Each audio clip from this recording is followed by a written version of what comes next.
So cheers and how you do, buckaroos. It is still rather chilly here in the Ozarks. So I picked up a milk stout. I actually picked this up mostly for price, to be honest with you. It was only $6.99 a six pack, and I hadn't had it before. It'd been around for a little bit. It's been around for a couple months anyway. The availability of the beer, not necessarily this particular one, but the availability. Let me read just a little bit from their website, just to give you an idea. 5.5%. 27 IBUs. I believe this is the first year they bottled this. I haven't seen it around before. Tough Kitty Milk Stout features layers of caramel and chocolate malt complexity provided by Cara 120, Cara 300, and Patagonia Black Pearl. The addition of rolled oats in the mash tun and lactose, commonly referred to as milk sugar, so it is a true milk stout, in the work kettle lend a round, silky mouthfeel to the beer. Subtle hoppings, ooh gosh, so don't do that, Tom. With Bravo and Cascade, creates just enough bitterness to prevent the beer from being overly cloying. Yeah, when you have a sweet beer like this, you don't want it too bitter, maybe, but you need just enough hops to keep that sweetness in check. Uh, Deep black in color. Let me show it to you. Okay, yeah, what the hell? Tough Kitty opens with aromas of bittersweet chocolate, espresso, and toffee that transition to flavors of the same. So they tell you to look for bittersweet chocolate, espresso, and toffee. So let's see if it does all that. The addition of lactose, a non-fermentable sugar, works with the rolled oats to deliver a creamy, lingering finish. Yeah, it should really soften the mouthfeel there. So, but let's see. Like I said, I've never had this one before, and it was only $6.99 a six pack. My budget was limited, very limited. And I figured it'd be a perfect beer for the weather.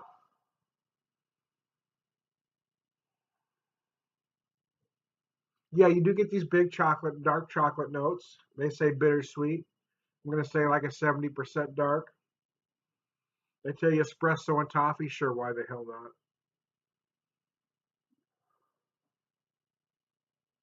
I'm getting some nutty like notes as well.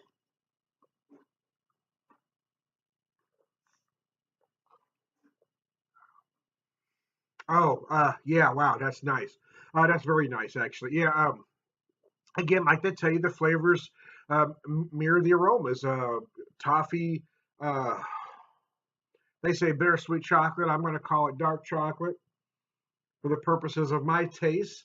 Uh, uh, Toffee, espresso, sure, why not? I probably, had I not read espresso, I probably just would have interpreted that as a dark roast coffee.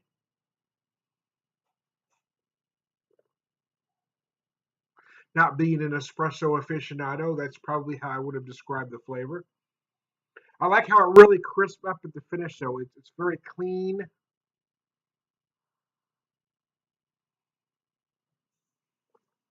It's appropriately carbonated.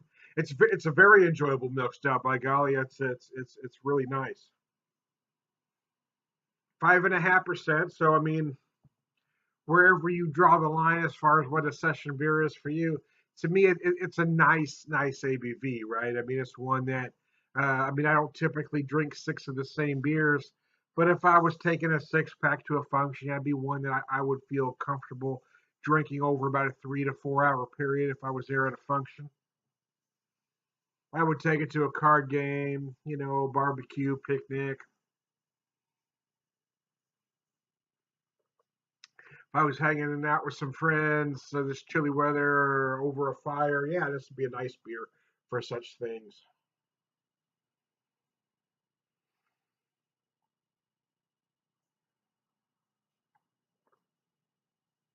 I really like that clean finish.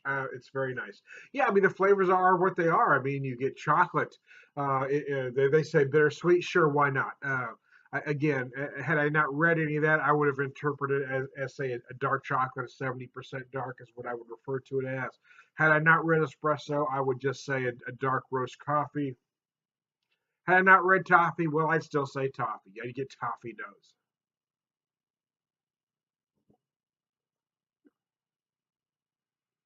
Yeah, but it's very drinkable. It's not too sweet. My issue with a lot of milk stouts, there's a lot of milk stouts out there that are just too sweet for my taste.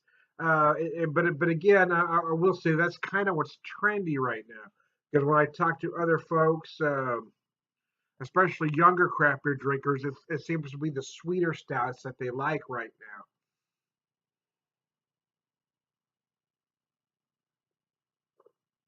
now. But in my opinion, this is brilliantly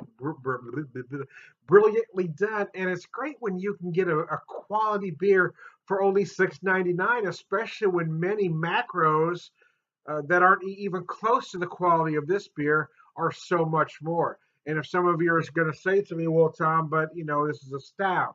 What if I wanted that fine pilsner taste, or I wanted a pilsner, I wanted a lighter beer, so I buy a macro?" Well, I mean, when I purchased this, I also bought their KC Pills for only $6.99. So I mean, I got an all malt pilsner, a quality pilsner, for less than many of the top tier macros. So I got an actual beer instead of something laden with rice and or corn.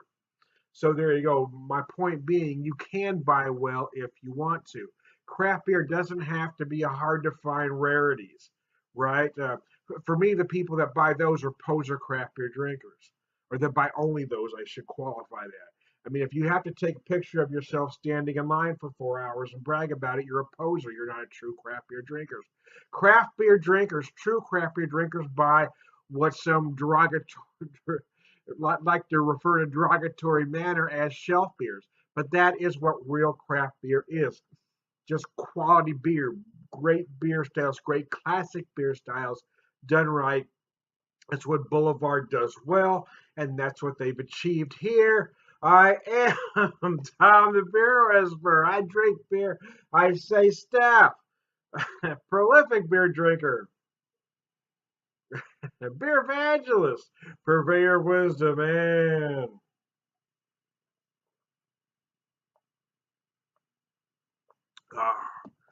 all around good guy. You have a good one.